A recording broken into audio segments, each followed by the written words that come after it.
Yeah, Laurent, Yo, I don't think HR has contacted us for a few days, for a few business days.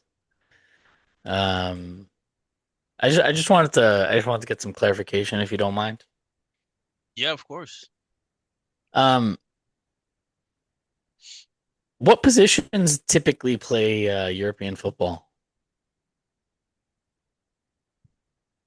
I think it depends. Well, for the Premier League, right? I assume Yeah, you're for the asking. Premier League, yes, yes, yes. Certainly the Premier League only. Usually it's 1 to 5. 1 to 5, okay. And recently, how has the blue side of London been? Are they in European spots for next year? I mean, listen, you're asking the world champions whether or not we are in a European The spot. preseason world champions? World champion is world champion, right? You can spin it The however. world champion of $2 billion. Yeah, world champions, bro. You're world champions, actually. Funny enough. And then, if you guys do manage to get past PSG, right? Now that you're in the final. Congrats on that before we even proceed any further. Yeah, congrats. It was the path that was given to you after the draw, obviously. So I think we can all agree The that, path that was given to us after the draw. yeah, I mean, if we're all being real, right? Given how the table or the bracket, sorry, lined up, I think we were all in agreement at that point that a final should be met, right? So anything below that would have been below expectations. So yet again, right? Congrats. And yeah, again, if you guys do end up challenging for that, right, and becoming champions yourselves, then you guys are now in a position to potentially become world champions as well and catch up to another Chelsea accomplishment. So yeah, but to answer your original questions, I think as it stands now, right? We may not compete in the following year, but like I said in a few podcasts back, that we're gonna look to defend that title in 4 years to come. So, yeah. And do you know if it's going to be one coach, two coach, three coach? Listen, it could be 16 for all I care. Again, so long as those titles keep coming, right? Right. Chelsea, man, we don't have attachments, to our managers per se as other clubs like to have. We are attached to the trophies, right? To what comes in to the trophy cabinet. So long as those things keep coming, yeah, man, it's no problem for us. It's such a slippery slope what you're saying. Because you're saying that as long as the trophies keep coming and yada yada yada, Hmm. yet you sacked the manager who brought you to your comments 2 trophies, and you guys sack him. Yeah, and we've done that in the past. I mean, I'm pretty sure you know we've sacked managers who've won us Champions Leagues, right? All kinds of trophies, and Listen, I'm just saying it's a slippery slope. It's a slippery slope. hey, man. Again, I think. I mean, obviously, we do not have the same owner. Under the former owner, the formula did work, and it worked quite well. So it's just now about these new owners and these guys getting their act together. And yeah, so long as that Chelsea identity is still there, I think. I think we're good, man. I think we're good. It's just the decision making at that level, right? All of that has to get in order, and we'll be back on top of business in no time. CJ, do you agree with this? Chelsea identity. We're this. We're that. Um, yeah, and Laurent's a very confident guy, but confidence. Falsely. Yeah, listen, I think in this case, I don't know whether it's confidence or maybe a little bit of naivety, maybe a little bit of both. But as I said to Laurent offline last week, and I think I did say it online as well, but I truly think that Chelsea is in trouble for a good while. So Laurent, you might be one of the only calm Chelsea fans that I know at this moment in time because everybody else is kind of panicking. And yeah, Chelsea looks like they're going to be in the mud for a very long time. So no time, you think you'll be back in no time? It depends on what your version of no time is, but I think it's going to be a good few years before Chelsea's competing at the top level again, to be honest with you.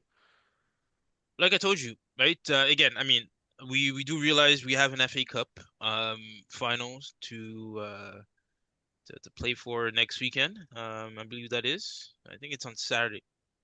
And Saturday, Sunday, are you sure? What day? listen, at this point, I'm not too concerned, right? But again, once it comes to that time, I'm sure I'll check my Google search, and then I'll have my date and time ready. But yeah, man, listen, right? That's one game against obviously a good city side, and I mean we've faced bigger challenges in the past, right? So uh, Are you still even if holding to Someday. a uh, Chelsea win for that sorry. one? Are you still holding to a Chelsea win for that one? Yeah, yeah, no, I think I did say right twice already that I will hold on to that, right? I think it's a fitting game, right? To support one's club, right? To show your enthusiasm. So yeah, I will pick I will pick my side to come out victorious on that day. Well, I'm glad that we started the pod like this. Episode 105. We started on a negative because clearly the only thing that's going through the mud are Chelsea, and the team that isn't going through the mud is the Arsenal. We're back, another episode. If you like what you're listening to, if you like what you're watching, please hit that like, hit that subscribe. Uh, the gentleman, at least on my screen, to my left, Mr. CJ, has been pumping out some unreal content, various information from the epic breakdown of Real Madrid to Arsenal's European dominance that is going to come true, and more and more content is coming your way. The only way that you're going to get access to that content or know when it comes out is if you hit that like, hit that subscribe, and hit that bell. Most important, hit that bell. We just accomplished 100 followers, and we're looking to get to 200 as soon as possible and bring you more content. But for today, of course, it's a little bit different. We see, at least CJ and I don't know about Laurent. I mean, I can say Laurent definitely did as well. We all over celebrated when Arsenal got to the finals. Laurent was the chief of the parade. He was at the front saying, "This is what Chelsea want. This is what Chelsea want." I was saying this is what Chelsea have already done, but We're still we're still going back in the past, eh? See, sometimes when I try to just talk about the present, you're the one who goes in the past. If I go in the past, you come back to the present. So you got to kind of pick and choose your argument. So for this very moment in time, we're able to talk about the past. well, I mean the I recent just want to past, clarify. the very recent past, Okay, so we're allowed going backwards right now. the recent past. The recent past Yeah, yeah, being how many years ago? around 5. Okay, so that's recent. Yeah, that's fairly recent. five So years then ago. next year when it turns into six, it's not recent anymore.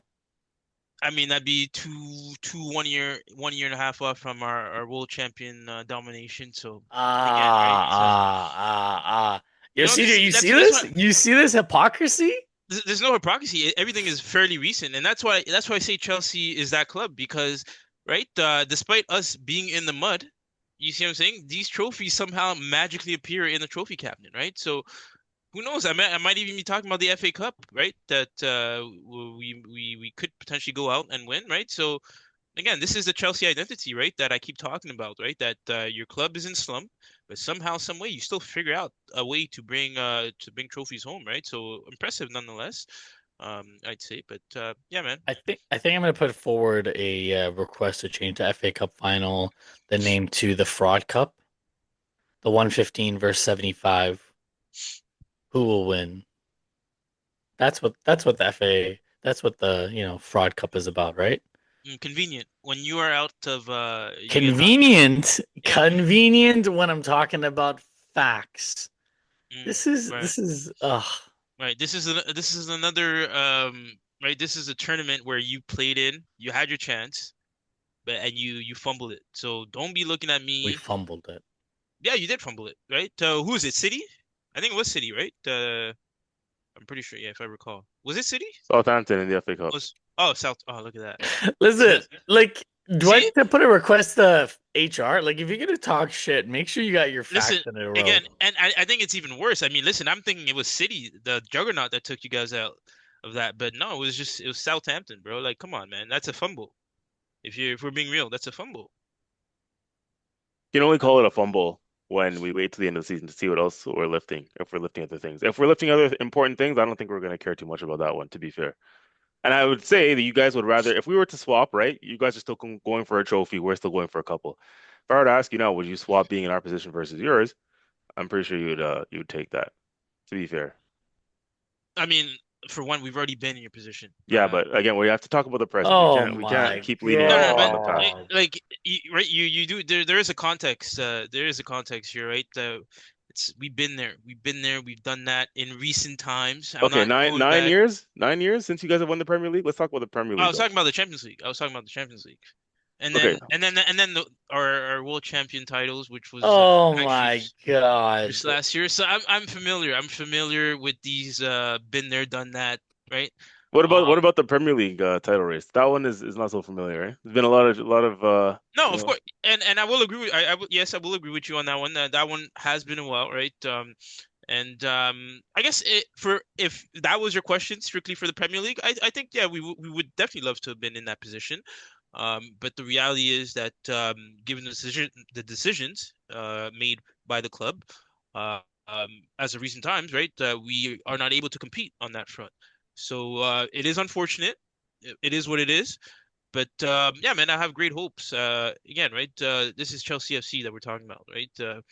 So we just have to let time take its course, and once things align, I'm sure we'll be back at the top of the pecking order. Laurent, you are a special man. Let's put it that way. Thank you, man. Nickname Mourinho. Wait, I thought you said you were DDA.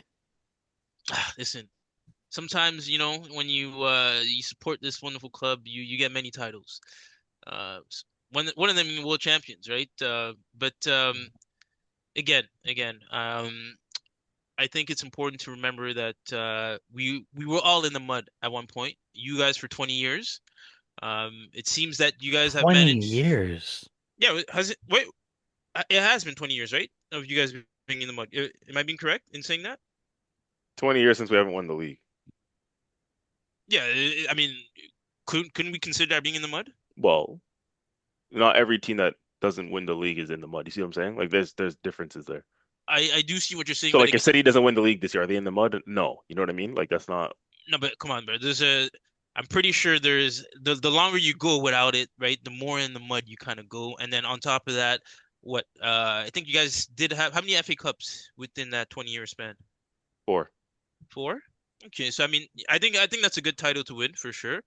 But I would say by your standards, right? You guys consider yourselves the biggest club in London and all of this and that, right? So I'm pretty sure We by those well, hold on, standards. correction. We don't consider ourselves. We are the biggest club in Listen, London. yeah, whatever, however you want to spin it, right? But by those standards and by that perceptions of yourself, I'm pretty sure you guys would deem that you guys were in the mud for the last 20 years, right? I would consider us in the mud if we finish outside the top four, top six, because in that 20 years, even though we didn't have any funds when the Emirates was built and Arsene was paying back the debt of the Emirates, we still finished top four, top five. And during that same span, in 2015, 16, and in 2022, 2023, Chelsea finished 10th and 12th, respectively. So for a team that is that much better that you're claiming, in that 20-year span, you guys had lower league positions compared to Arsenal. So but we required better trophies compared to Arsenal. Sure. If that's your argument, if that's your argument, by all means, I'll Which let you. I'll just let stating you. just stating facts, sir. Facts. Interesting. Well, the fact of the matter is, there's only one team that from the English side that's in the finals. Starts with an A, ends with an L. Definitely not Chelsea. It is the Arsenal. Like I said, CJ and I were celebrating a little bit too much. CJ, I don't know about you, but I had chills. I was all over the place watching watching that semifinal. Um, and yeah, now we're in the final of Budapest. And to know that the media, the first thing, you know what? Actually, I'm not gonna even go down that route. I'm not gonna give it any energy. Um, we have to talk about it. To know that the conversation for Arsenal making it to the finals, one of the biggest conversations coming away from it is a celebration police. It makes me so sad. I feel so sad for those people.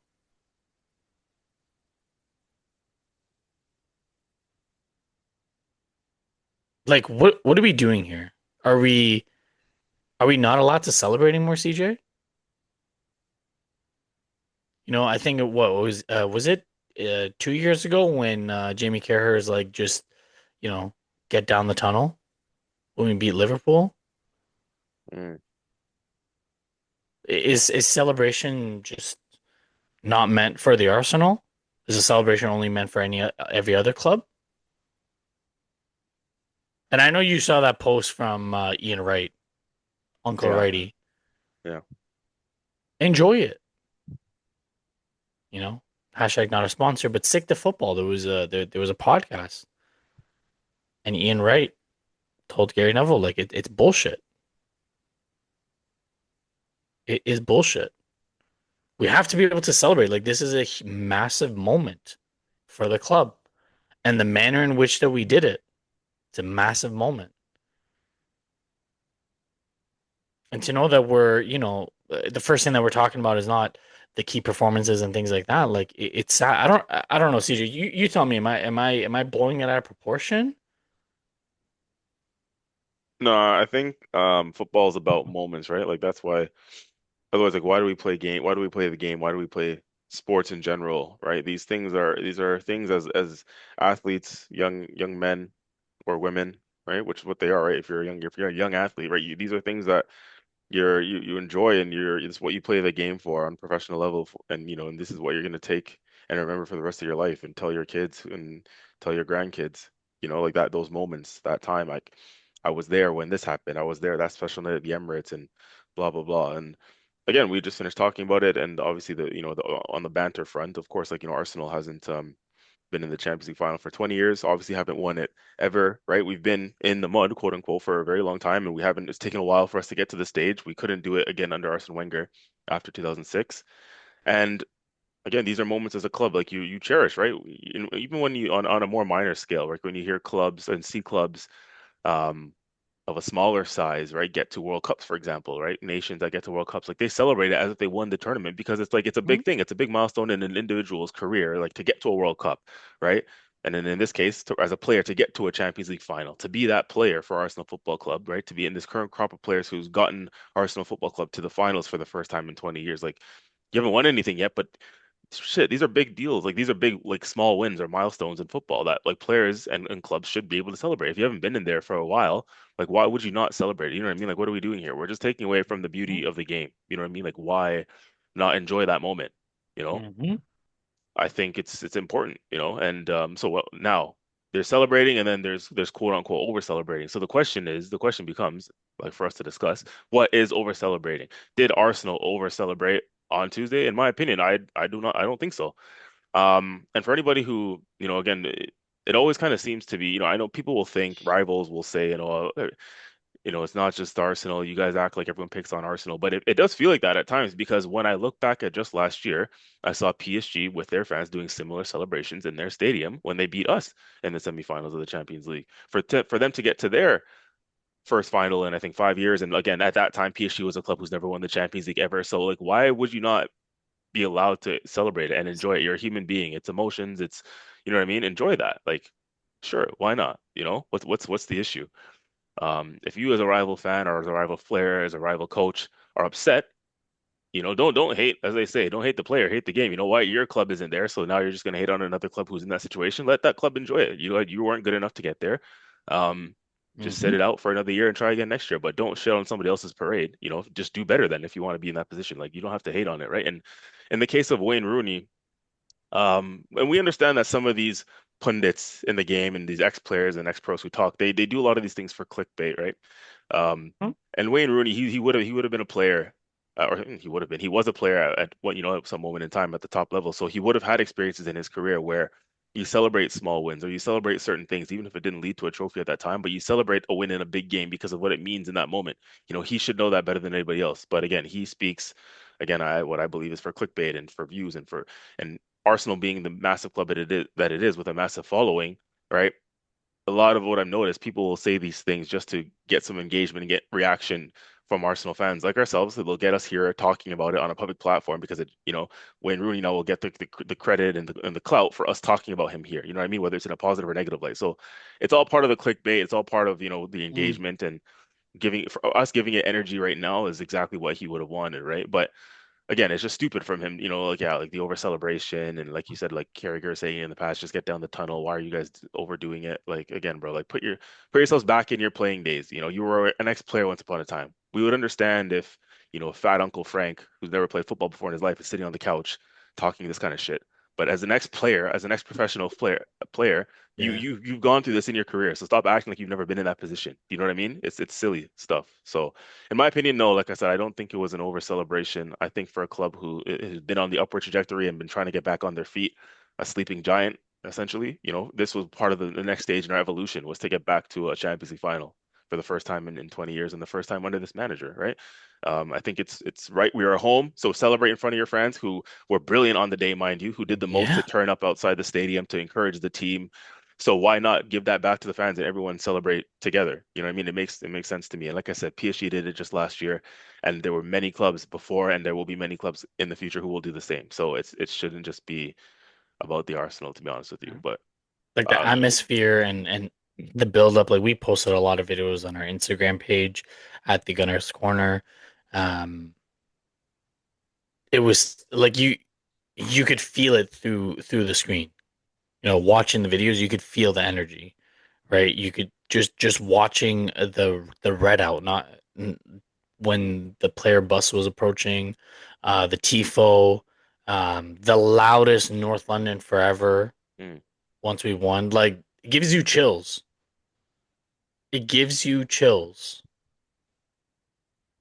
Like I was watching that game and um, you both know I'm a recent twin dad, and I was watching it with my wife, and it even gave her chills.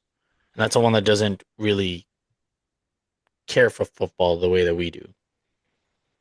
That's the impact that it had. So, celebration police, like Arteta said, we know where to put it. Haters gone hate, and like Roy Keane said, and I respect Roy Keane for saying this. Arsenal is definitely doing something right. That's why we got so many haters. We're definitely doing something right, and the one thing that we are doing right, or the one thing that Mikel is doing right, is that lineup, CJ. When I saw that lineup and I saw Lewis Skelly in the midfield in a Champions League semifinal, second leg, I don't know about you, but all I he was brave, man. He was brave, and kudos to him. bravery is exactly the word that I would use, but also, um, why not do it earlier? Yeah, And again, maybe this is a conversation that we need to have at the end of the season. Once we've won the Premier League and we've won the Champions League and we've done the double, um, is this going to be the development of Arteta to trust his players, to trust the homegrown talent? You don't want to trust Christian Norgard. I get it. I get it.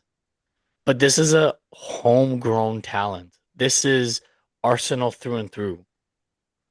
We're not talking about a player that we bought. We're talking about a player that's grown through the entire organization as a child who would die for the club. So for me, like I don't know if it was a standout performance, but I think Lewis Skelly needs a massive shout out for that performance against Atletico. Victor Gyökeres did his thing. Um, and for me, just he already won the Golden Glove. David Raya, like I mean, well, obviously we'll come to the West Ham game, but in Yeah. this game as well, in the Atletico game, like David Raya for me was just controlled everything, controlled the box, controlled the pace, um, and obviously, lastly, before I pass it over to you for your analysis, Bukayo Saka. Anyone who dares compare the likes of Cole Palmer, Phil Foden. I'll give Phil Foden, but Cole Palmer, Morgan Rogers, like that's disrespectful. Bukayo Saka is world class, period, and he proved it. Two semifinals, back to back years, and he contributed in both semifinals. I know that was a requirement for world class. Unlike someone like Cole Palmer who goes missing when things get serious and things get important, Bukayo Saka shows up. Being injured and coming back and making an immediate impact is something that's foreign to Cole Palmer. I mean, again, I think that Club World Cup was won off the efforts of Mr. Palmer and his contributions. So I think you need to reassess, right? Because again, right? Absolutely not. We're We're we're talking. talking about the present moment. We're not talking about a preseason trophy.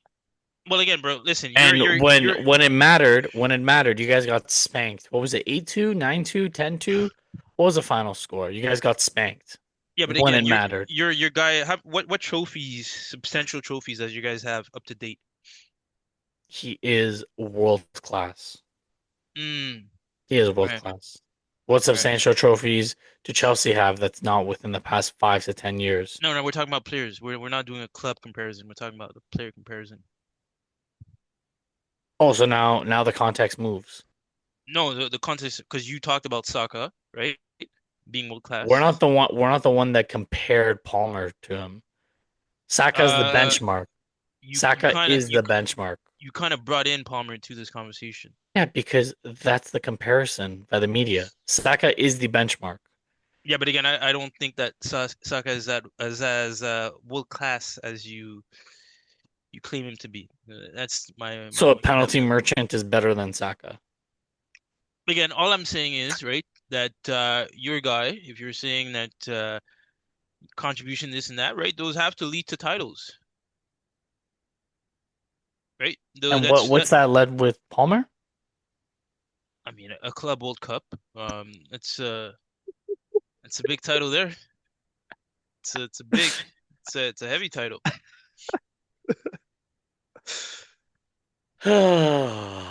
I'm not gonna be disrespectful, but I'm just gonna um just very respectfully hand it over to CJ. Uh, who's your standout performer and your key takeaways? Because I'm not gonna entertain. Um, I don't want HR to get involved, but I'm not gonna entertain the other dialogue. Mhm. Yeah, look, I mean, I think we all want to talk about the the West Ham game that was today. So we're gonna get to that shortly. So I'm just gonna quickly finalize my thoughts on the Champions League final, and that's why the segue here is it's gonna tie in nicely when we're talking about David Raya because I have a lot of thoughts on that guy, man, especially after like today. Um, and yeah, man, that's another clean sheet for him, that Champions League semifinal. I think we conceded 6 goals all tournament in the Champions League. Still undefeated in the Champions League, which is a couple of good omens going into that final. Um, and yeah, David Raya is a key part of that, right? So from we're gonna go from back to front sort of thing in terms of the key performers, and David Raya certainly stands out as he has been all campaign in all competitions that he's performed in.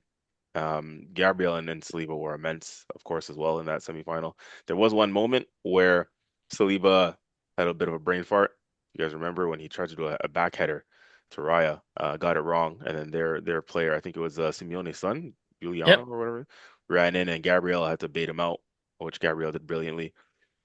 Gabriel had also, man, sorry, I'm all over the place at the moment, but Gabriel, what a player he is too. Where would we be without him? A couple crucial. That guy just always seems to get in the way of every shot, every like last ditch tackle. He did it again today in the West Ham game. Like, late in the game, the guy He's just blocks, gets his body in front of everything, and puts his body on the line. When we talk about guys like Lewis Skelly who will die for the badge, and we're talking about a guy in Gabriel who he didn't grow up in this system. He didn't grow up in Arsenal in the academy, but he just gets it. You know what I mean? That guy will die for the badge too. So hmm big up Gabby, man. He's been crucial in our campaign this season. Again, he'd be up there for player of the season. But yeah, the center backs in that game were solid as well. Part of the whole dynamic of us keeping clean sheets the way we have been. Miles Lewis Skelly obviously deserves his mention in the way he ran that midfield as well confidently. Just it reminded me of the days of, I don't know if you remember these times, Merdad, but Jack Wilshere as a young 18-year-old Oh, bossing it against yes. prime Xavi, Iniesta, and Busquets in the Champions League. Reminds me of that, when you throw a young kid like that, a teenager essentially, into hmm such a big prestigious game in the Champions League. And again, that's why, kudos to the manager and credit him. We're all wondering why he didn't do this sooner, but he's done it and he's stuck with it 2 games in a row, and in fact now 3 games when you factor in today. So he is learning something there, Arteta. But with yeah, it's unfortunate that we didn't get to talk about this game when it was fresh because I think Gyökeres deserved a lot of credit after that game. People were finally starting to give him his flowers after that game. I would have been curious, actually, Laurent, from your perspective, how you saw Gyökeres' performance in the Champions League semifinal for someone like yourself who has been quite harsh and critical for him from him this season, and rightfully so, I would say at sometimes. But just for his overall play, maybe looking not the easiest on the eye, but that performance in the semifinal from Gyökeres was one of a top striker who's hungry. Right? I've said it for weeks now that he looks hungrier these days. He looks like there's something a little bit hmm different about him, and Arteta has come out and said it in the pressers afterwards too. He said that Gyökeres has been learning. He's been picking up what we've been implementing in training. He's starting to do things differently. We've been teaching him and showing him a lot in terms of hold up play and just link up play. And I even noticed on the pitch that that is definitely improving. Whilst it's not where the elite of the elite are, but you can see that his game has gone up. He's improved significantly in his overall play. His pressing was immense in that game. He gave their center backs a torrid time in that game. And he ran his socks off, man. Ran the channels well. He was unlucky not to get a hmm goal in the game. So it was a top quality performance from a guy who just looks hungry nowadays. He looks different. He looks like he wants to prove people wrong. And I heard today, I think commentators were saying it today, in 2026, I think no other Premier League player has scored more goals than him. Which I was Yep. like, damn, that's crazy. I didn't even know that. So no, big up to him, man. He's doing it for the cause, and yeah, it's good to see all players are buying in. It really is nice to see. And but quickly before we move on, Laurent, from your perspective, I am curious to know because we didn't get your input on it, but how did you see the celebrations? Like, was it over the top? Was it like how do you see it? Because we didn't get your input on that sort of commentary and dynamic. I mean, honestly, in regards to that, I don't even have much comment on it. Other than, if you feel that you have to celebrate, then by all means, right? Again, right, like you said, right, 20 years, I think it's been. So you would assume that, given the occasion, right, that you would find some joy in that. But yeah, like, I think how you guys highlighted it, shitting on someone else's parade. It's funny when it's on the other side of London, right? It's justified to shit on someone else's parade when they win, when they celebrate, when they remember the good times. But you guys do you, man. You guys do you. Like I said, I have no further comment on it other than if you felt it was right in the moment, then right, who's anyone else to tell you that you shouldn't go out and sh show some joy? I like that. That's a really good media trained answer. Because I know what you're really thinking inside, but the media, you were trained well. HR spoke to you and said, tone it down, and yeah, man. So big up. That was a good answer. We're trying not to have arguments so we can get the pot out in an appropriate time. So well done. Well done. I will let HR know you did well. Your bonus will be in the mail. Good job. Thank you, thank you. Um, as CJ alluded to, David freaking Raya. Um, First it was Emmy Martinez at the World Cup. Then it was Steven Ortega against Heung-min Son. Emmy Martinez against Kolomwani. Stefan Ortega against Heung-min Son. And now David Raya against Fernandez from West Ham.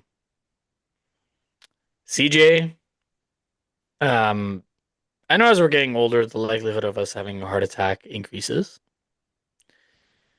Um, I had to do a lot of deep breathing this game. A lot of deep breathing. I had to practice my coping strategies. Um,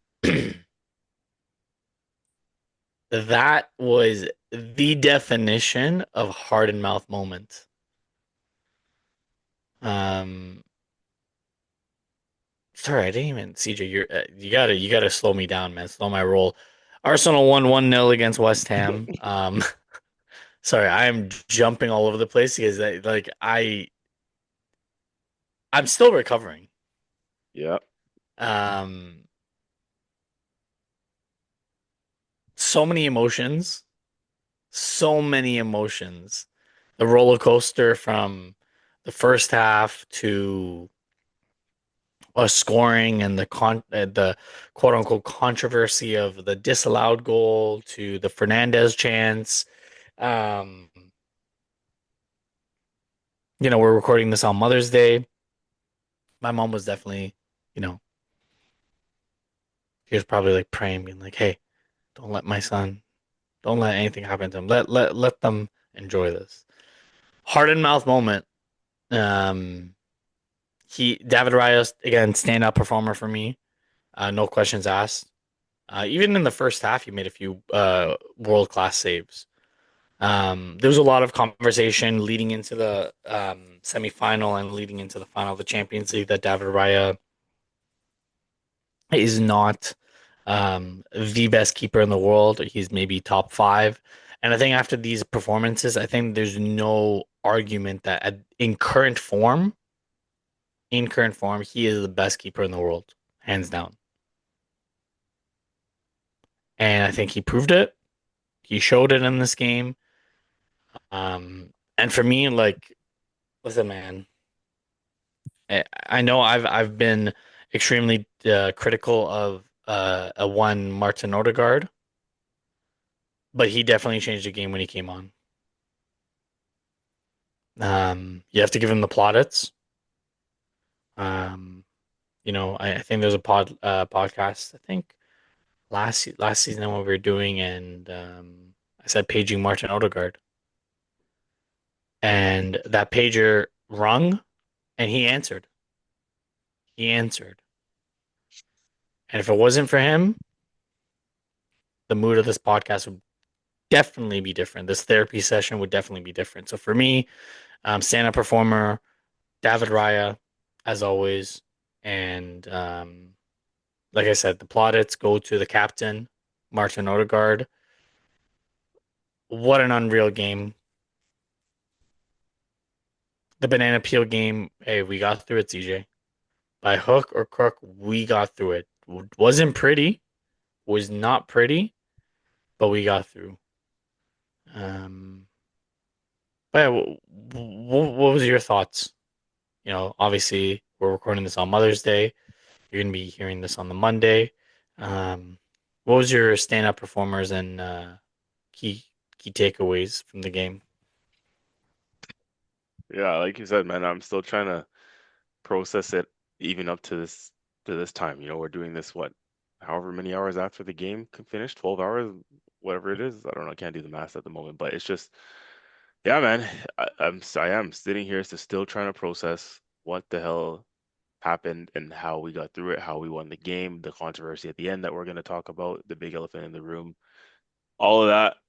Um, that left a lot of Arsenal fans literally on the floor after the game, like just not believing what the hell just happened. Like one goal, one goal swing was the difference between us no longer having the title in our balance, in our hands, let's say, and it looking kind of scary from that point to us now having one hand on the trophy.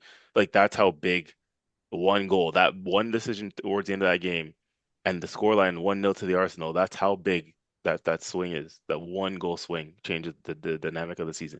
And again, the elephant in the room that we're going to address and talk about is so big that it had implications on both the top and the bottom of the Premier League. And this is sometimes what makes you think, geez, you couldn't write this. Like this why the Premier League people say must be rigged or scripted because this, I swear, man, this drama and this theater that fucking the Premier League delivers is like next level, unprecedented. Like surely we couldn't have just gotten a calm 1-0, 2-1, 2-0, 3-0 to the Arsenal and just cruise through the game without any controversial talking points. Like surely if we were going to go on, and I believe this will be a big moment if we go on to win the league and it's this moment, this game is going to be talked about.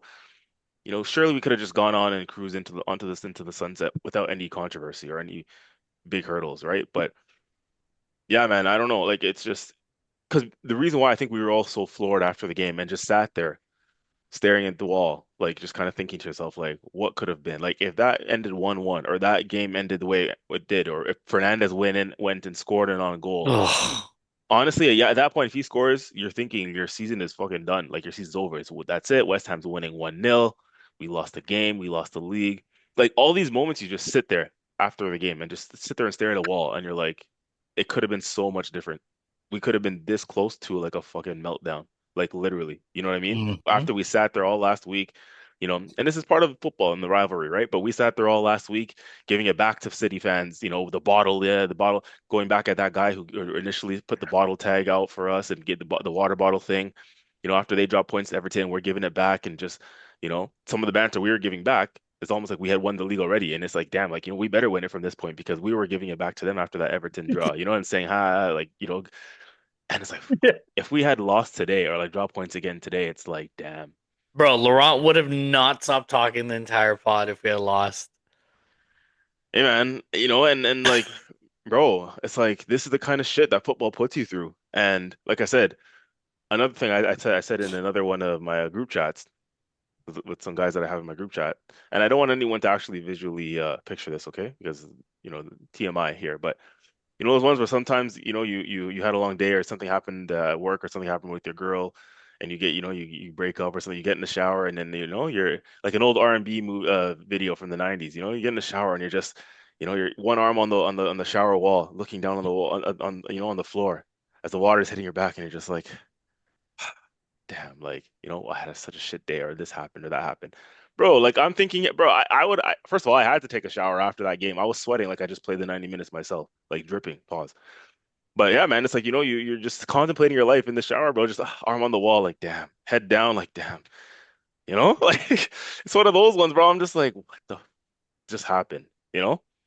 Anyways, too much visuals for the people to think about there, but Yeah, Laurent, is his hairline beautiful for today's pod as well? Uh, yeah, no, too much to visualize there. But don't kill me. yeah, no, man, it's what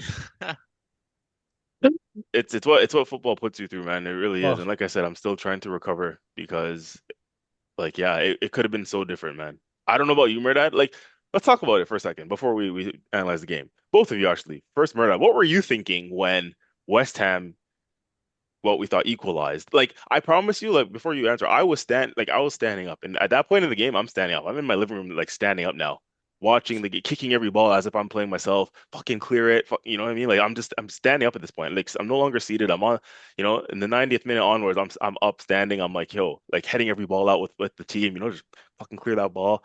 Just you know what I mean? And then fucking, I'm like, yeah, the corner kick comes in. So I'm thinking, I'm there on I'm there in the 18-yard box with the boys too, just on my toes. Yeah, boys, let's clear this. Come on, let's clear this. Ball comes in, bro. Whatever happens, that scramble, that obviously Raya gets fouled in the end, in my opinion, but whatever happens, and then boom, Callum Wilson, I think it was, hits it. Yep. I'm thinking, fuck yes, Rice clears it off the line, and then the referee points to his watch. He looks at his watch. I'm like, oh no. And at that point, you just drop to your knees, and you're like, fuck, we've done it Yeah. again. We fucking done it again. And Uh, then there was hope. But before that, yeah. What were you thinking in that moment? Like when what you thought was an equalizer? Like how were you feeling? Like what was going through your head? Like well, in full disclosure, I was coaching my kids baseball, and I had even to better. I watch. wish I was in your position, but you didn't have to deal with that Yeah, drama. I was watching. I was watching on my iPad, and when we were driving back, I actually pulled over. I asked my wife to pull over, and we were on the side of the road, and I was just sitting there watching. And as soon as the goal went in, I literally opened the door and I just got out. And I just stood outside for a second. And I Ooh, just yelled fuck, like I yelled fuck so loud. really? I was like, fuck. And I got back in and I'm like, I need to suck it up. We need to drive home. Don't be in a pissy mood. And then we're like driving, and I'm like VAR. And I'm like just in the car, like just shaking. I'm like, yes, come on. And the first time I saw the replay, I said foul. Um, and I know you said that we were going to get into it. I'm just gonna just outright and say it. Yes, Arsenal have done the dark arts in the 6 yard box. Yes, we've crowded the goalie, but we have not ever impeded the goalie in the way that Pablo impeded Raya. We've never had one of our players actually hold down the keeper's arm when he's going to jump to clear the ball. There's one, I believe it was Gabrielle on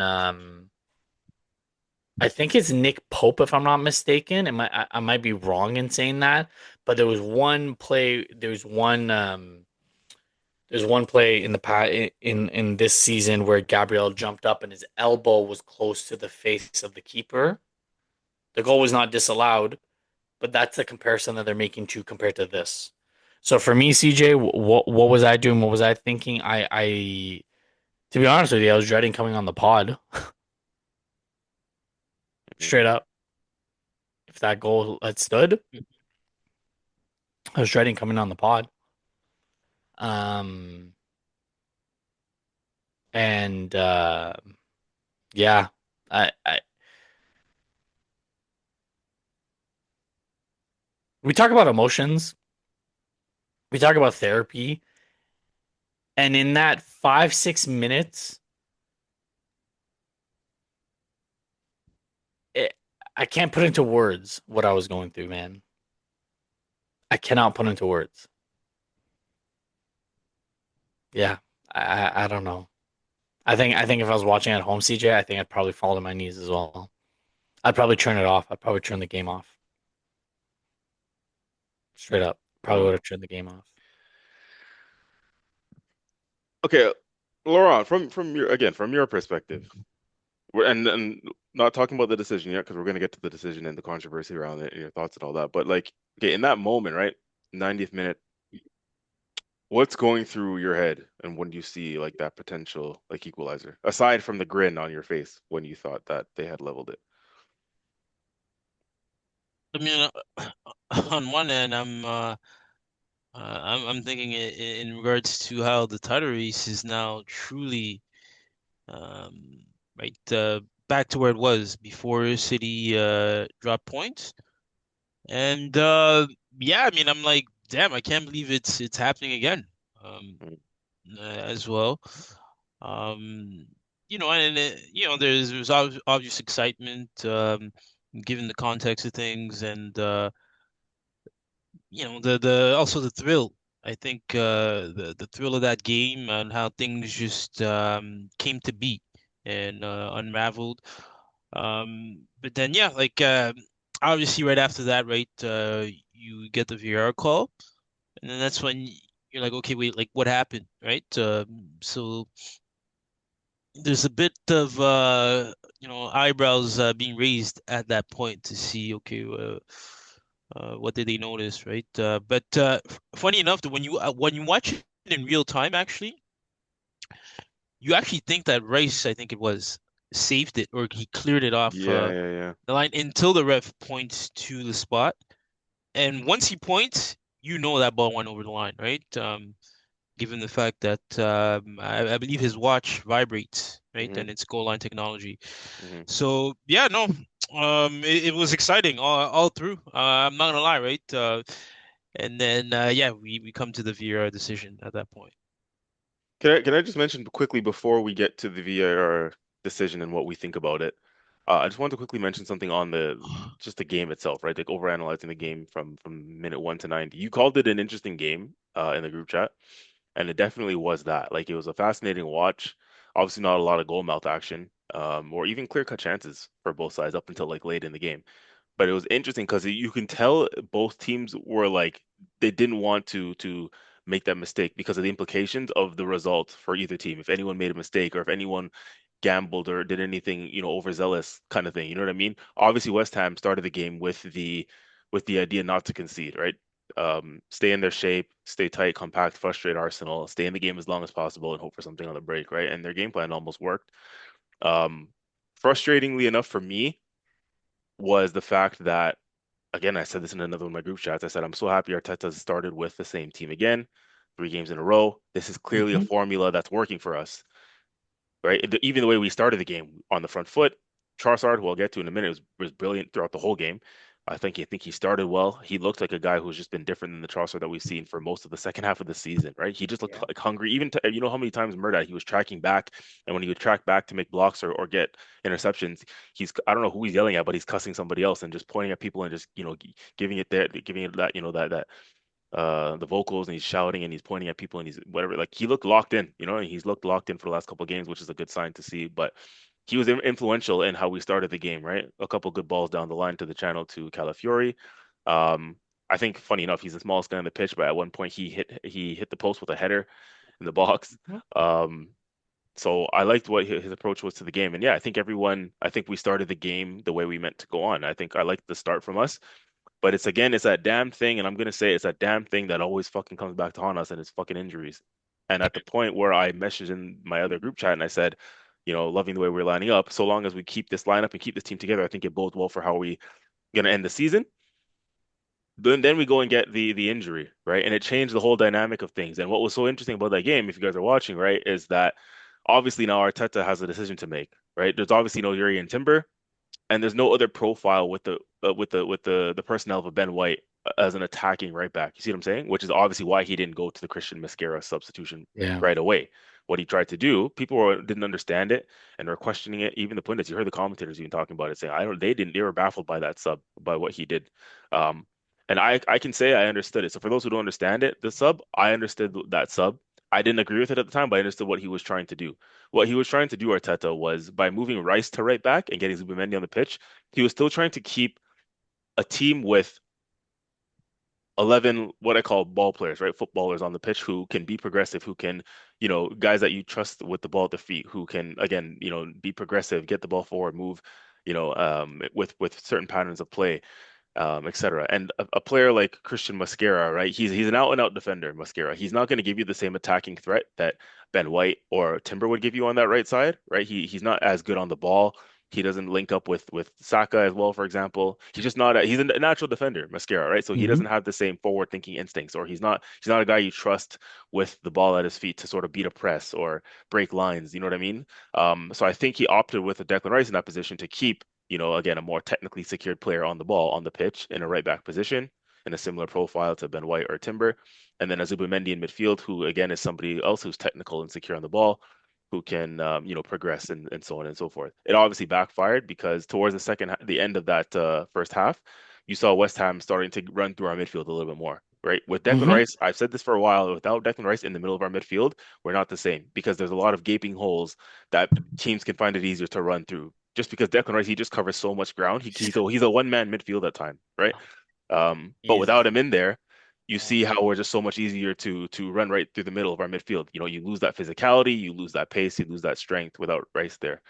Um, and so that was what was happening towards the end of the first half.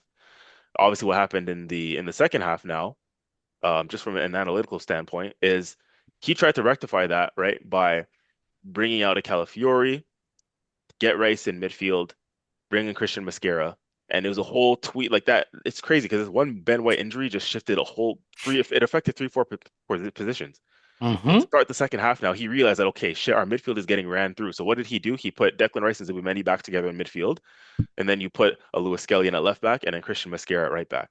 Now, why I think that's a problem as well is because again, we no longer have the two fullbacks that started the game. It was Ben White and Calafiori who started the game. So progressive, forward-thinking, technically sound fullbacks to now a Christian Mascara, who is again a center back playing at right back, doesn't have the same level of ball progression, and a Lewis Skelly you've taken out of midfield and put into left back as an inverted left back. MLS at left back, he's not going to do what Calafiori does, right? At fullback, he doesn't bomb forward as much. He inverts. He's not going to overlap. He's not going to underlap. He's not going to pop up in the box. Lewis Skelly. He's going to play in a deeper sort of inverted position.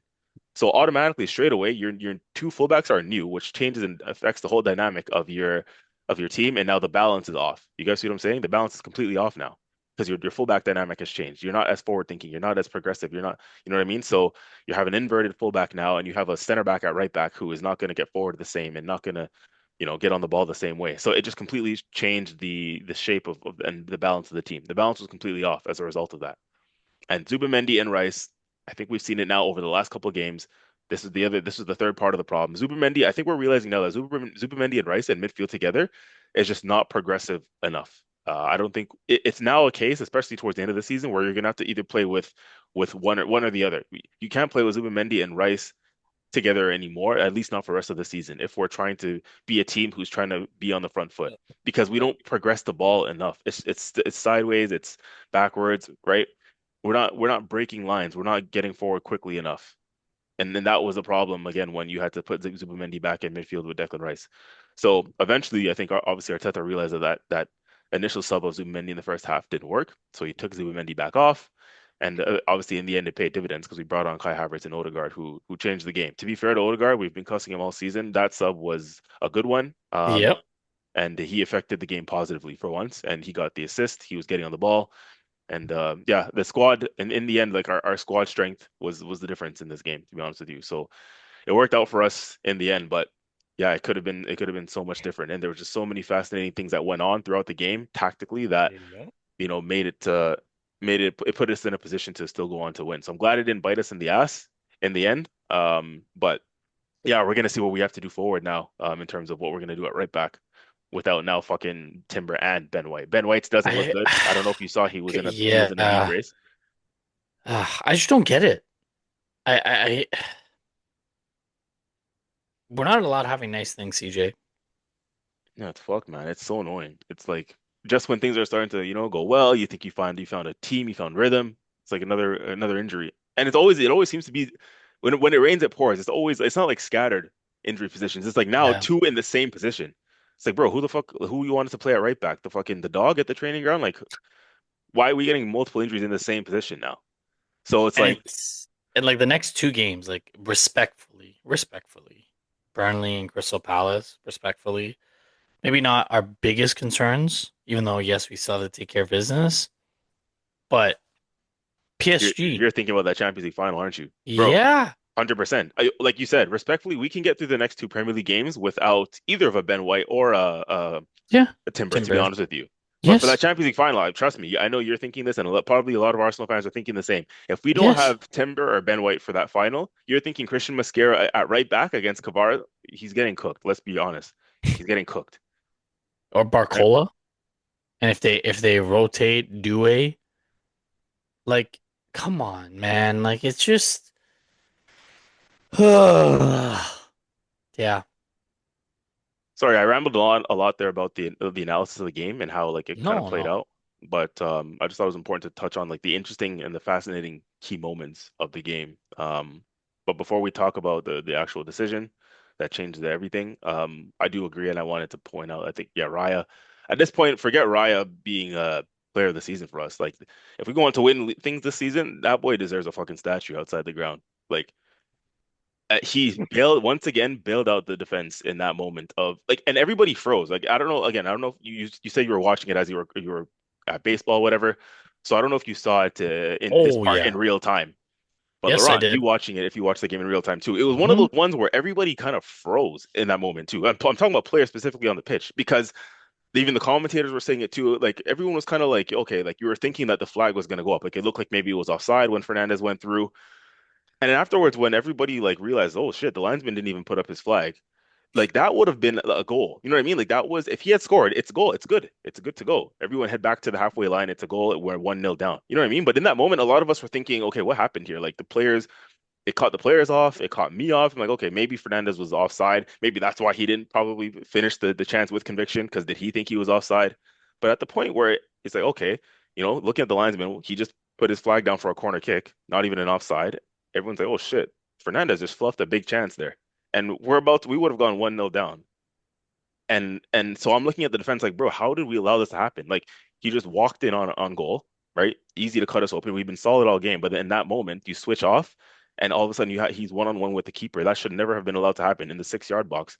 And how he didn't put that away, I have no idea. But Like that Raya, toe. Oh my god. I'm just replaying it in my head. Like that like toe pass. The likelihood of him getting his toe on it ahead of Gabriel, and then Gabriel turns and he's just staring at Fernandez, being like, he just froze. He just looked at him. He's yeah, like, yeah. "Fuck." He's like, "What am I supposed to do?"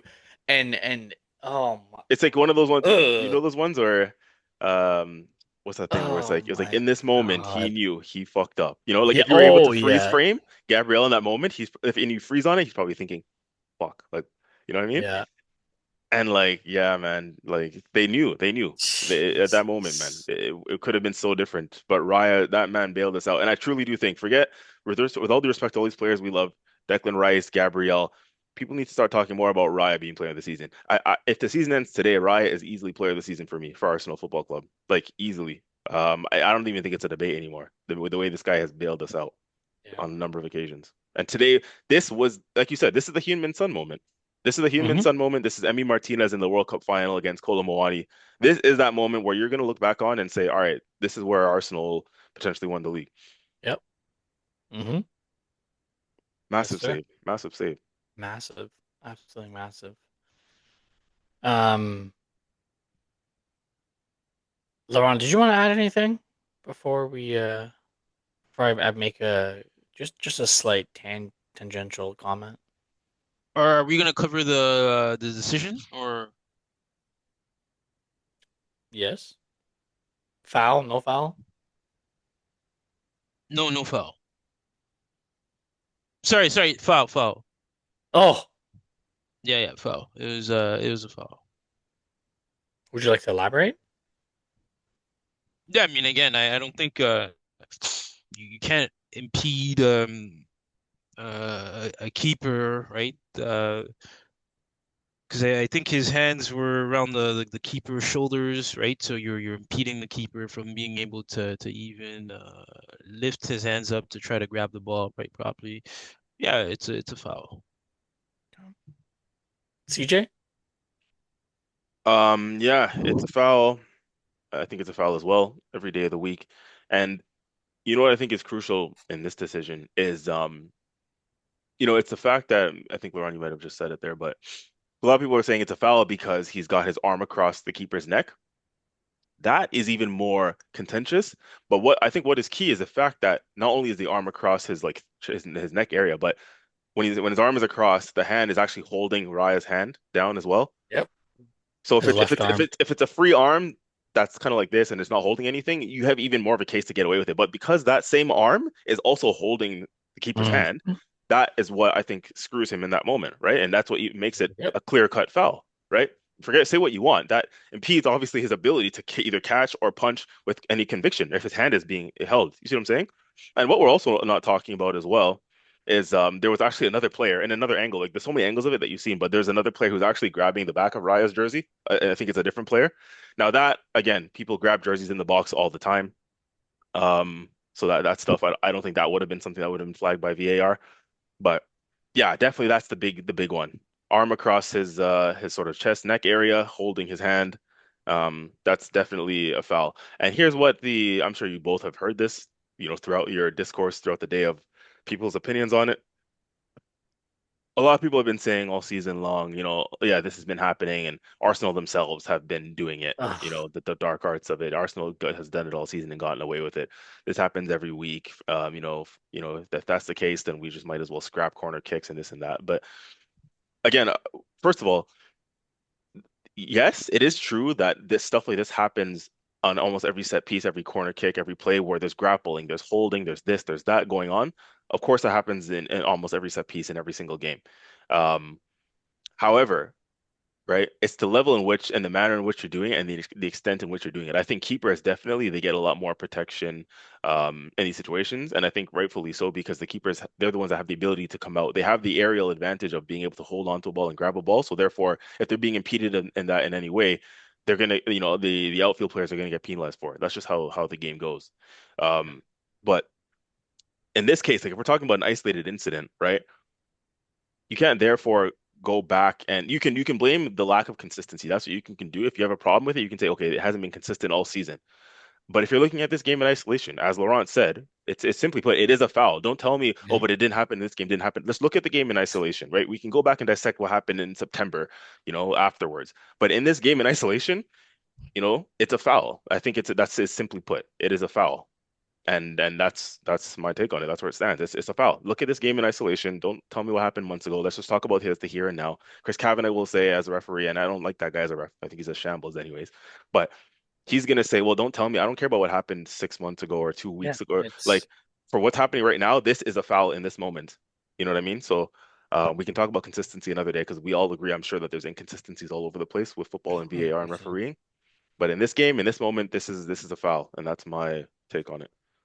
Yeah, I agree. And I think, if I'm not mistaken, Nuno Espirito Santos was a goalkeeper in his playing days.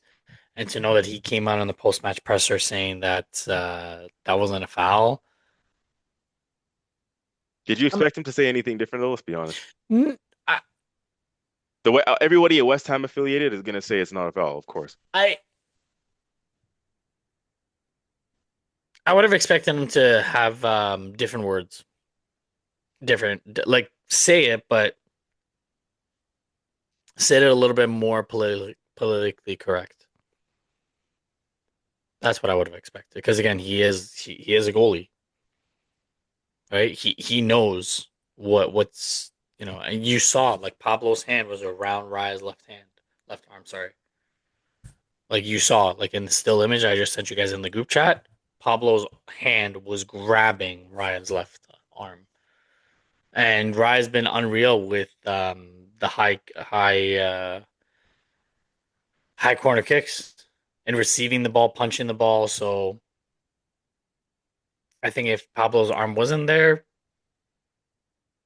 the way that the trajectory was, and I watched it a few times, either Raya would have caught it or we would have punched it into safety, and then the game would have been done. Right. Um. And yes, for me, clear foul. Whether I'm an Arsenal fan or not, that's a clear foul. That is a clear foul. Just quickly. You know what? Do you mind? Sorry, Oh, sorry. Murad. Can I No, ask no, you guys no. a quick question just before we move on? Just quickly, right? Do you guys think that this was the telling game today, like in the title race? Like, were we all looking at the Arsenal West Ham game and saying if Arsenal wins, like that's it? Like, do we now think that it's Arsenal's t title pretty much, or do you guys still think there's any more like twists and turns to be decided in the title race, or is this it now, basically? Laurent, Wait, sorry. What was your answer, Murda? it's over. Oh, I thought it was over a week ago, or yeah, It's been whenever. over since preseason when I predicted that Arsenal were going to win the Premier League. Guaranteed, right? Guaranteed. Hey, my Ah, preseason prediction spoke for itself, eh? I know. I'm just making sure that the language you're using is is accurate to what you're describing as an outcome, right? Because it's funny if we're saying it was guaranteed to you at least, right? From your perspective, I don't understand where the this idea of you guys having heart attacks, heart in the mouth, right? Because if something is guaranteed, then there is no doubt. There is no need to for your heart rate to fluctuate because again, the result, according to you, right, is guaranteed with absolute certainty. There is no doubt. There could be no other possibility other than the I'm one. supposed to be a robot. I'm supposed to just not react, and I'm not. Of course, yes, So yes. you're the If celebration you're police for the Gunners Corner. no, I'm not celebrating. I'm just letting you know, right? That again, if you're attributing something as guaranteed, right? Because I'm just making sure that we're using the correct term here, right? It's not. There is no doubt. There is no reason for bookmakers to even or for bookies to because something is guaranteed, right? So again, right? Just to come down to that, and this is actually my follow-up to the answer, the question at hand here, from CJ. That no, I do not think that this game is the one that ends all, right? That decides it 100%. Because again, right, I would assume that it is guaranteed from this point on that you guys do go on and win it. But I will say that it has put you guys in a good spot in high likelihood of you guys lifting that trophy by the end of the season. So I mean, the following game after this is Burnley, correct? Yes. Um, they have not much to play for being honest. I think it's just pride at this point, right? Because they are relegated. Um, and then the game after that is Crystal Palace. From what I've been informed on, you guys might even face the reserve team Mhm. or their B Yep. team. Correct. So yeah, and if that's the scenario there, then I think it puts you guys in a very comfortable spot to In be. certain spot. In a certain spot. Again, I think you're misusing that word, but to go back to the Burnley game, right? You never know, right? Obviously, the odds are highly in your favor. But if we, I think the difference, like I said, was the motivations behind the two teams, right? This team did need to win, just like you guys needed to win. And I think it does come down to one, right? If even on Burnley's side of things, right? Because I think they drew today 2-2 or one Mhm. or was it 2-2 versus Villa, right? Villa. Yep.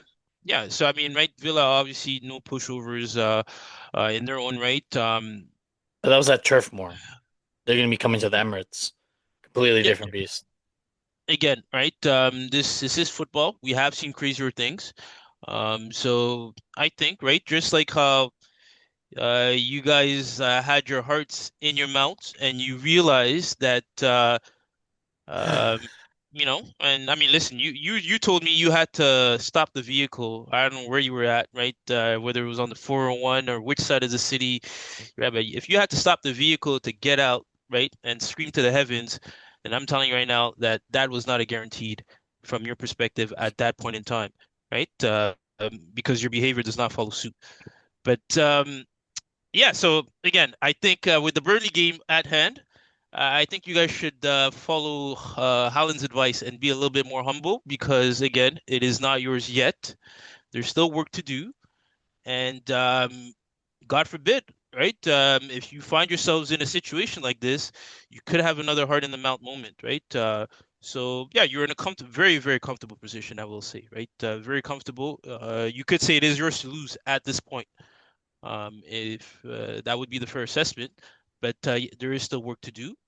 And yeah, like two more games. So yeah, I'd say It's highly like over. no, it's not. It's over. It's not. But I listen. I admire the facade you put on, right? I highly admire it because What yeah, was my preseason prediction? no.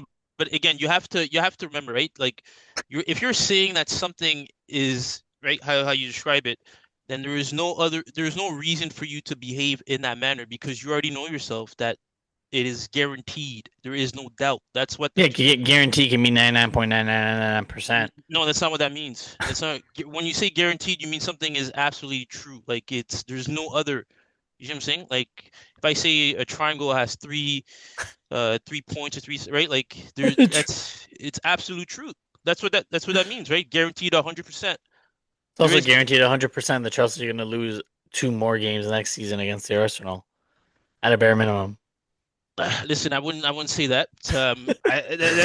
That's actually very incorrect to say. Oh In fact, shit! but other than that, man, kudos if it's your year to go ahead and lift it, then by all means, right? You guys put in the work in, you put in the effort, and shit. If I had to wait 20 years for a trophy that nature, then I guess things do go around. So, I mean, you're halfway there. oh, for us, yeah, I mean, but again, right? 10, still 50% of the way, right? If you're saying we're halfway there, then we're 50%, right? I know. Right? Okay, I'll work with numerical values just to make it easier for you. Yes, you're 50% way there. Um, we're this week in the Premier League. It's a little quiet. We got Man City midweek. Spurs play. If you're listening to this on Monday, Spurs play today against Leeds, which they can pretty much almost secure their um, position in the Premier League with a win. And I don't think they're going to win. I think they're going to drop more points. And then Man City take on Crystal Palace at the Etihad with an opportunity to close that gap. That is their game in hand. Like, we don't expect anything different. Do you expect anything different from Man City, CJ? Like, do you think there's going to be any controversy in their game against Palace, or do you think it's just going to be a, you know, 3-0, 4-0 to Man City? Hey, man, as Laurent said, this is football. Stranger things have happened. But I think it's going to be a routine City win by a couple of clear goals. So for any Arsenal fans out there who are getting their hopes up for this game, I would say I would advise against it. Just keep it as, predicting and thinking City will win, and we just keep it moving. But the good news is for us Arsenal fans, again, the games are running out, 2 games left. So it's all in our hands, which is why today was so crucial. It is in our hands. Do our job. It doesn't matter what City does, right? So the fact that we didn't drop any points today means that we don't need to keep a keen eye on what happens on Wednesday, with City and Palace. We can let them go about their business and we carry on as well. So thankfully we didn't drop any points today, which means we don't have to pay too much attention to that result. And yeah, we just focus on the last 2 games that we have and what we need to do there. So yeah, to answer your question, man, that is probably going to be a routine win for them. Um, so given that we have limited games this week to predict, we're gonna predict the Spurs Leeds game. Prediction leaderboard again: CJ and LeBron neck Just so we're tied. clear, by the way, Oh, you sorry. guys you guys also think it's going to be a routine win too, right? For City's Yeah, sake. it's Okay. City and yeah. LeBron, would you agree? It's just gonna be City. It's gonna be a rout against Palace. Um, I mean, I think City are going to look to apply the same type of pressure on their end, right? If we're being real, I mean, bro, what's his name? Pep. Doku. Oh, No, sorry. no, no, no. Pep. At the end of his presser, after the game, he pretty much asked West Ham to do the job today. They did not. Um, I do feel like for them, right? They can feel it. The wall is closing in on them. Um, whether or not that could affect their motivation going into this game, right? Factoring again that you guys have 2 games left, and that the last game, right? Given where Palace are at in terms of the Conference League, is a game that they might even look to forfeit on paper, right? Per se. Hmm. Um, I don't know. Right. I personally don't know how right City is going um to perform overall. Because even the last game, right, they had to make some crucial substitutions to even get to pull that result. Right. It was not easy for them. Versus their last opponent. Yes, they did with three. Brentford. Yeah, Brentford. Yeah, they won 3-0. Mind you, funny enough, we talked about the chances that West Ham had versus you guys, but Brentford had some serious chances Oh, versus City. Sade, Igor, Yeah, Thiago. yeah, yeah, yeah. So I mean, yeah, no, this title race could have been, you know, pretty much decided in quote during that game, right? Had Brentford put away their chances, right? So, yeah, they're going to be professionals about it. But I wouldn't hold my breath if, frankly, if they could even draw, man. You never know, right? Again, this is football. But yeah, the mentality for them is to obviously go out there and win, right? Irrespective of what's going on the other side. But I wouldn't be surprised if the result isn't one that City fans favor.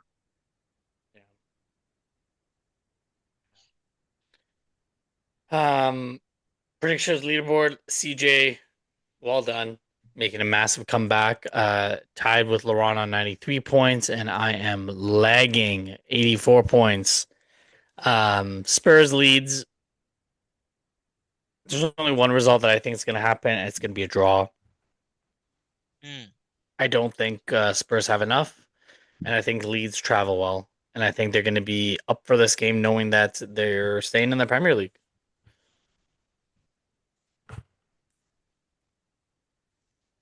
What say you?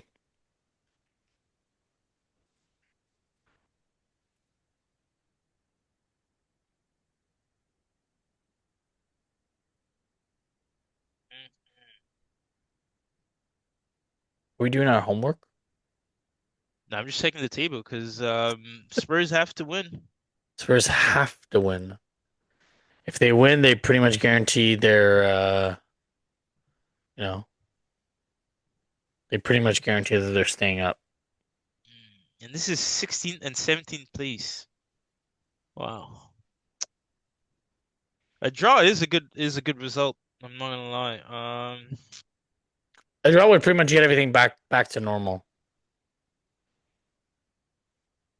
Wait, what do you mean by that?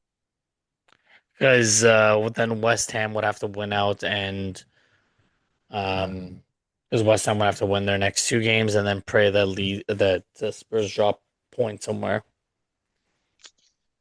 because then they'd be on 30, 38 points, and West Ham would be on 36.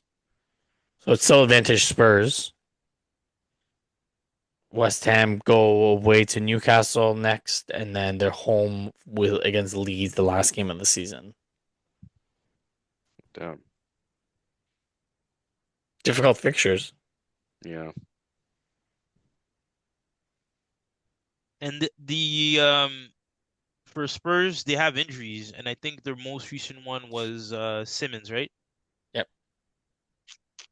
And Spurs play Leeds, and then after that they travel to Chelsea, and then they finish the season off against Everton. So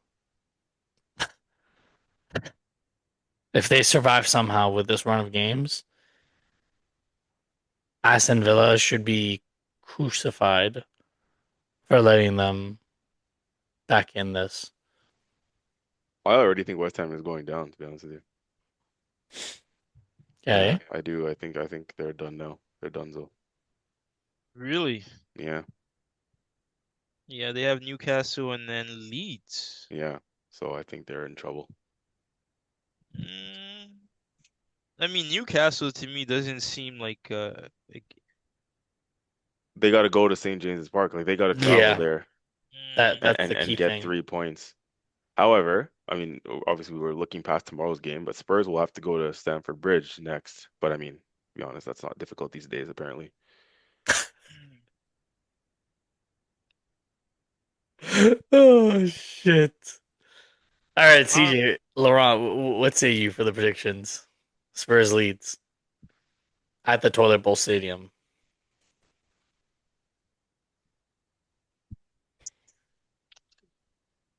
I'm going to go.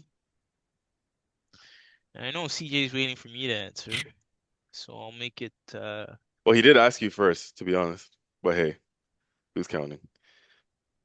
Yeah, no, but no, I can tell you're waiting for me to answer, but that's fine, man. I'll give my prediction. Unless I'm gonna go with a draw as well.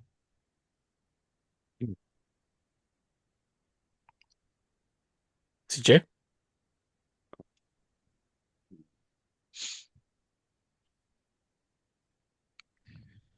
It's either a lead win or a draw.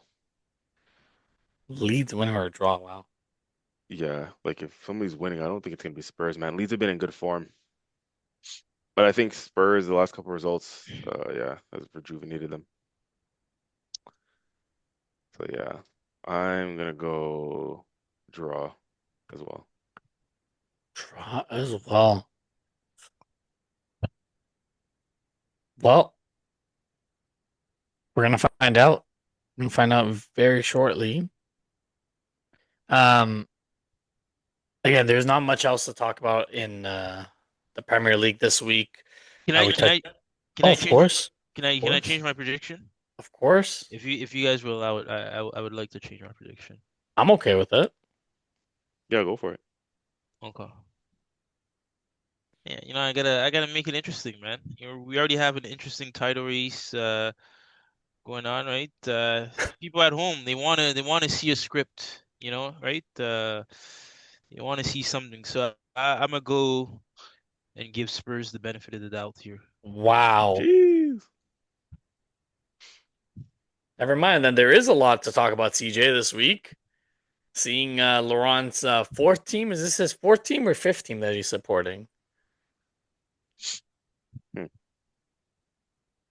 Seeing the results for Spurs Leeds. Um, I just can't wait till I'm a PSG fan. I'll tell you that much. I have made you hate Arsenal, haven't I? Honestly, man, I can only say I've had hatred for numerous clubs in the past. Um, no lie, no lie. Barcelona, Bayern Munich. Um, Arsenal. yeah, Arsenal definitely is like has taken top spot on that list. Um, but again, man, that's it's the beauty of the game. It's the beauty of the banter, right? And yeah, like I said, you guys do your thing, you guys win, and right, you get congrats from the rivals. And I expect other rivals that you guys banter with, right, to congratulate you guys as well, because right, I think it's the right thing to do. It's the right thing to do, right? Especially if you go out there and you win it fair and square, as you guys like to say, right?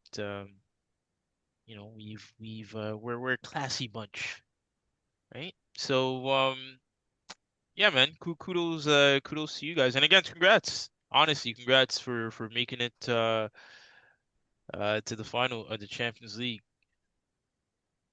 So Well, as classy as we are, you can give our outro. Let the fans know.